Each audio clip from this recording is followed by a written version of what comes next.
नमस्कार मंडळी. छान अशी सकाळ झालेली आहे आणि मी आलेली आहे माझ्या माहेरी ठाण्याला. तर आमच्या इथे गणपती आहे त्यासाठी तर आईने ना रात्री ते खोबरं किसून ठेवलं होतं तिला देवासाठी नैवेद्य म्हणून उकडीचे मोदक द्यायचे. तर आता मी इकडे ना हे जे आपले बदाम आहे ते छानपैकी असे सुरीने कट करून घेतलेले आहेत आणि वेलची सुद्धा बारीक करून घेतलेली आहे. आणि छान वाटते मला कारण मी आज माहेरी आहे ना माझ्या, तर माझी सकाळ जरा उशिराणीच झाली, लवकर नाही झाली कारण आपल्याला कसं तर आराम होते ना माहेरी आहे म्हटल्यानंतर. तर आई गेले तिकडे मंडपामध्ये जेवण बनवण्यासाठी, वहिनी गेलेत ऑफिसला, त्या येतील थोड्या वेळाने आणि मी इकडे करते मोदक. तर मग चला आपण एक एक सुरुवात करूया. इथे वेलची पण मी असं ताटणीने आपल्या हे करून घेतली कारण मला काय भेटत नाहीये सगळं चेंज झालं त्याच्यामुळे. आता सगळ्यात आधी हा गूळ कापून घेते आणि मग आपण नेहमीप्रमाणे कसे मोदक करू तसं आपल्याला करायचं. तर मंडळी इकडे ना मी गूळ वगैरे सगळं कापून घेतलं. आता मी फोडणीला पाहिजे ना तूप टाकलं. तुपामध्ये आपले जे बदाम आहे ते छानपैकी असे खरपूस भाजून घेतले आणि मग आता मी खोबरं आणि गूळ टाकलंय, वेलची पावडर टाकली आहे. आता मला असं वाटतं की थोडंसं गूळ कमी पडलंय म्हणून थोडंसं अजून टाकते कारण आपल्याला जरा जास्तच मोदक करायचे. तर बघू आपले किती होत आहेत. तर आता हे छानपैकी मेल्ट करून घेते आणि थोडंसं मी अजून गूळसुद्धा किसून घेते, म्हणजे कापून घेते, कमी पडायला नको ना म्हणून. इकडे मध्ये मध्ये मुलांची पण चालली धावपळ, हे कर ते कर ते कर चालूच आहे.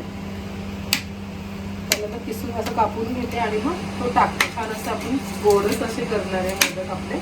आणि ते आपण त्याच्यामध्ये जर आपण बदाम वगैरे टाकतो ना तर त्यात खाताना कसं एक वेगळा असा सुगंध येतो, खाताना जरा वेगळीच चव लागते.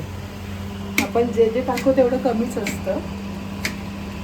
तर मंडळी इकडे ना आपलं सारण सुद्धा बघा मस्तपैकी रेडी झालेलं आहे आणि नंतर ह्याच्यामध्ये मी मनुका सुद्धा असं डबल कट करून टाकले, जरा म्हटलं थोडी छान टेस्ट येईल. आणि आपलं जे पीठ आहे ते सुद्धा मस्त केलवून झालेलं आहे. आता फटाफट मी मोदक बनवायला घेते आणि सोबत छोटी वहिनी सुद्धा असेल तर आम्ही फटाफट दोघी जणी मोदक वळणार आहे. तर इकडे मंडळी मी छान असे मोदकांना कळ्या पाडते आणि मी आता ऑलरेडी ते 3 बनवून झाले. आता असे मी ना सगळे बनवते आणि स्टीम करायचे कारण तिकडे आरती सुद्धा चालू आहे आणि आपल्याला देवाला नैवेद्य म्हणून द्यायचं आहे.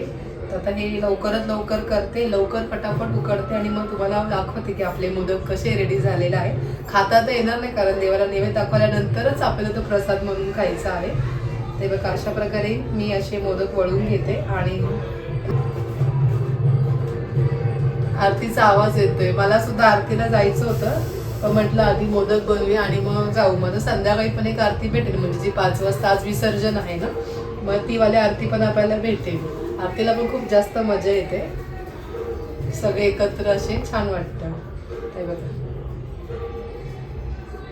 निशांत सकाळपासून तर काय बाहेरच आहे, मामाच्या इकडे आलाय तर मामाच्या मुलांसोबत तो दौऱ्यावरतीच आहे, घरातच नाहीये. म्हणून तो सारखं बोलतो आपण मामाकडे जाऊया कारण इकडे कसं खेळायला मिळतं, घरी तिकडे कसं मी ऑफिसला आणि मग तो त्याला खेळायला जास्त मिळत नाही. आता शाळेची सुट्टी टाकून आले आम्ही दोघं जण, म्हणजे मी पण ऑफिसची सुट्टी टाकली, यांनी पण टाकली आणि दिशांनी पण सुट्टीच आहे 2 दिवस. तर म्हटलं जाऊ दे थोडं पण त्याला जरा खेळायला वगैरे पण मिळेल आणि त्याचा मूड सुद्धा फ्रेश होईल म्हणून मी त्याला इथे घेऊन आली आहे. तर मग चला आपण आता फटाफट मोदक बनवून घेऊया. तर मंडळी इकडे आहेत ना आपले छान मोदक स्टीम झालेत, 1 झालेले आहेत, इकडे 24 झालेत आणि इथे एक्स्ट्रा असे मी करून ठेवले. आता हे आपल्याला मस्त की गणपती बाप्पाला नैवेद्य दाखवायचं आहे. आता आपण तिकडे जाऊया आणि आम्ही सगळे तयारी करून जाणार आहे. आता